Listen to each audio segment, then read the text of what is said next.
Semuanya disambut dengan gegap gempita oleh para pendukung masing-masing, pasangan Anies Imin dan Ganjar Mahfud. Prabowo yang gaduh duluan malah belum juga menentukan cawapresnya. Ini memalukan ya di depan publik.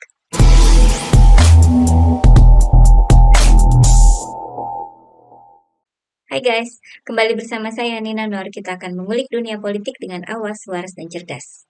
Beberapa bulan lalu, tepatnya pada bulan Mei 2023, ketika koalisi pendukung Anies masih rukun ya.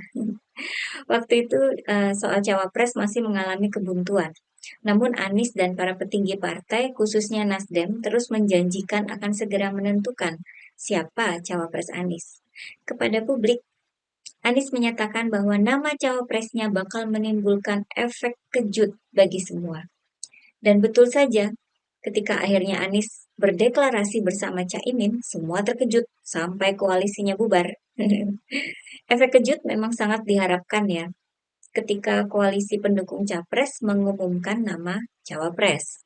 Oleh sebab itu, sebelum nama cawapres diumumkan, sering beredar prediksi nama-nama yang sengaja ditaburkan oleh kubu capres ini ya, untuk menarik perhatian publik, agar publik penasaran dan capres yang bersangkutan tetap jadi berita di media dan jadi perhatian publik.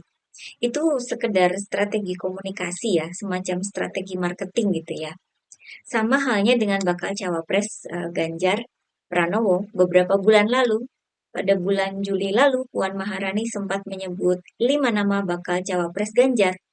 Ini katanya mengerucut dari 10 nama sebelumnya. 5 nama yang disebut yakni Cak Imin, Sandiaga Uno, Erick Thohir, Andika Perkasa, dan AHY. Ya, Agus Harimurti Yudhoyono. Bahkan katanya kelima nama itu sudah mantap. Yang jadi beneran malah Pak Mahfud MD ya. Itu memang strategi komunikasi ya untuk meramaikan dan memancing pendapat publik agar tahu gimana keinginan publik juga gitu ya. Dan itu sah-sah saja. Toh akhirnya penentuan Pak Mahfud MD sebagai cawapres Pak Ganjar itu memberikan efek kejut di publik dan diterima oleh banyak kalangan ya. Reaksi publik sangat positif terhadap pencawapresan Pak Mahfud MD. Saya membaca komentar netizen di akun IG-nya Mas Alif ya. Ada netizen yang bilang gini, ada yang nggak suka Ganjar, ada yang nggak suka Prabowo, ada yang nggak suka Anies, tapi semua suka Mahfud MD. Lalu ada netizen lain yang mengaku dia itu pendukung Anies, tapi kecewa dengan pilihan cawapresnya Anies. Dan sekarang dia akan pilih Ganjar karena adanya Pak Mahfud sebagai pasangan Pak Ganjar. Begitu besar pengaruh sosok cawapres sehingga bisa membalikkan pilihan politik orang ya. Oke, sekarang kita fokus ke Prabowo. Awalnya siapa yang jadi cawapres Prabowo itu juga jadi perhatian publik yang diharapkan akan jadi efek kejut bagi publik ketika diumumkan. Apalagi Prabowo ini kan suka nempel-nempel sama popularitasnya Pak Jokowi. Bahkan nama koalisi pendukung Prabowo pun ngambil dari nama kabinet Presiden Jokowi, Koalisi Indonesia Maju. Penamaan koalisi ini juga menimbulkan efek kejut, terutama pada PKB waktu itu. Saking kagetnya, Caimin malah nyebrang jadi cawapresnya Anies ya. Kembali ke Prabowo. Awalnya kita mengira bahwa upaya Prabowo yang selalu mendekatkan diri dengan Pak Jokowi dan keluarga beliau itu sekedar strategi untuk nebeng sama Pak Jokowi. Ya memang strateginya begitu, karena Pak Jokowi dianggap sebagai kingmaker dalam Pilpres 2024. Awalnya Prabowo pasang foto Jokowi di balihonya, namun kemudian berkembang ke foto Gibran yang terpasang di baliho bersama Prabowo. Misalnya, baliho yang muncul di Labuan Bajo pada bulan Agustus lalu. Dan terus banyak dipasang sampai sekarang ya, di mana-mana. Dan akhirnya memang terungkap bahwa Gibran merupakan salah satu bakal cawapres pilihan buat Prabowo. Seandainya ya ini ya, seandainya saja Gibran itu berumur 40 tahun dan dia misalnya sedang menjabat sebagai gubernur Jawa Tengah atau gubernur Jakarta ya, mungkin masalah tidak akan muncul. Walaupun misalnya Gibran sebagai kader PDIP kemudian keluar dari partai untuk jadi cawapres Prabowo. Tapi kan yang jadi masalah itu adalah situasi, kondisi, dan proses yang akhirnya memungkinkan Gibran untuk jadi cawapres Prabowo. Adanya keterkaitan keluarga dengan hakim MK dan adanya isu dinasti politik yang nggak disukai publik ya, itu yang jadi masalah di kemudian hari. Awalnya kan saya kira kubu Prabowo tidak menyangka bahwa akan ada reaksi negatif dari publik. Jadi awalnya itu mereka justru berharap bahwa pencawapresan Gibran akan memberikan efek kejut ke publik. Bahkan awalnya dianggap bisa menggetarkan pihak lawan politik mereka. Misalnya Anies diharapkan akan gemetar melihat bahwa kemungkinan besar dia akan berhadapan dengan Gibran di Pilpres. Sedangkan PDIP diharapkan juga akan merasa sangat kecolongan sekali ya jika Gibran jadi berpasangan dengan Prabowo. Pokoknya Gibran bakal jadi efek kejut ketika dia bisa jadi cawapres. Nampaknya kubu Prabowo sudah bersiap-siap dengan deklarasi pasangan Prabowo-Gibran tepat sudah putusan MK dibacakan. Namun, apa yang terjadi? Putusan MK yang membuat Gibran bisa jadi cawapres Prabowo malah mendapat kecaman publik. MK bahkan diplesetkan jadi Mahkamah Keluarga. Sepertinya reaksi publik bikin kubu Prabowo jadi ragu-ragu untuk segera deklarasi cawapres. Malah keduluan Pak Ganjar yang deklarasi, Pak Mahfud jadi pasangannya. Efek kejut pun jadi milik Ganjar. Efek kejut yang memberikan dampak positif tentunya. Apalagi sehari kemudian, ada dua pasangan capres-cawapres yang mendahului Prabowo mendaftar di KPU. Semuanya disambut dengan gegap gempita oleh para pendukung masing-masing.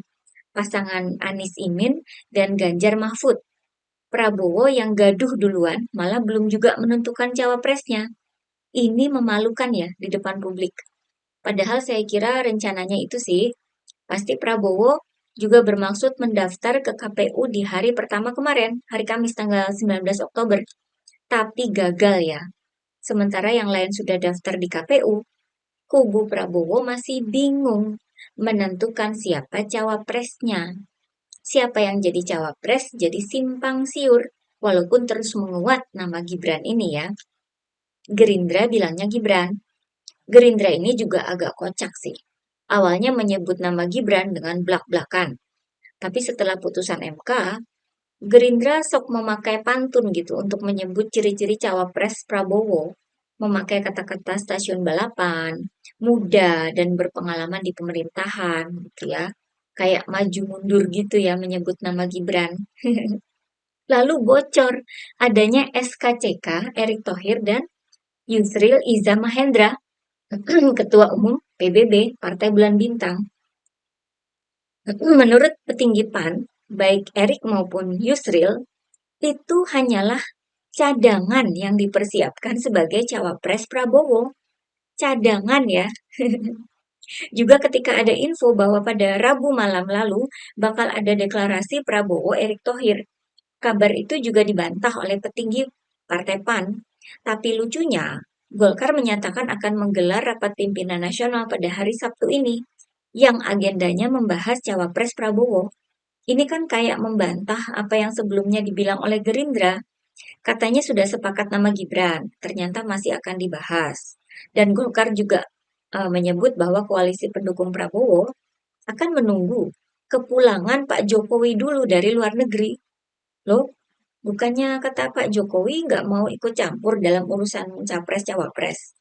Ini kok partai-partai pendukung Prabowo malah menggantungkan putusan pada Pak Jokowi. Seakan menegaskan ketergantungan Prabowo sama Pak Jokowi ya. Kalau yang jadi cawapres Erick Thohir dan Yusril atau Yusril ya, nggak relevan dong jika dihubungkan dengan Pak Jokowi. Yang paling relevan adalah jika memang mereka mau mengambil Gibran menjadi cawapres. Dan mereka butuh Pak Jokowi sebagai semacam bumper ya, yang bisa membackup jika mereka terus dikecam sebagai koalisi yang jadi wahana dinasti politik.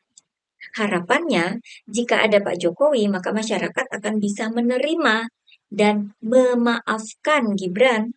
Kira-kira seperti itu ya. Yang pasti kubu Prabowo sudah kehilangan momentum yang bisa memberikan efek kejut.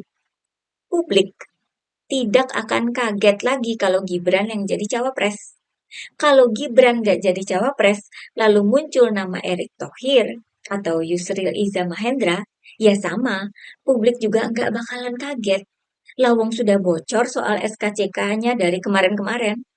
Tapi ya bisa jadi bahan lelucon juga, karena Erik ataupun Yusril itu juga sudah dibocorkan sebagai cadangan saja. Nggak ada efek kejutnya, efek lucunya sih ada. Begitulah ya, yang nggak jadi bikin kaget-kaget karena sudah bocor-bocor. Kura-kura, memang juara.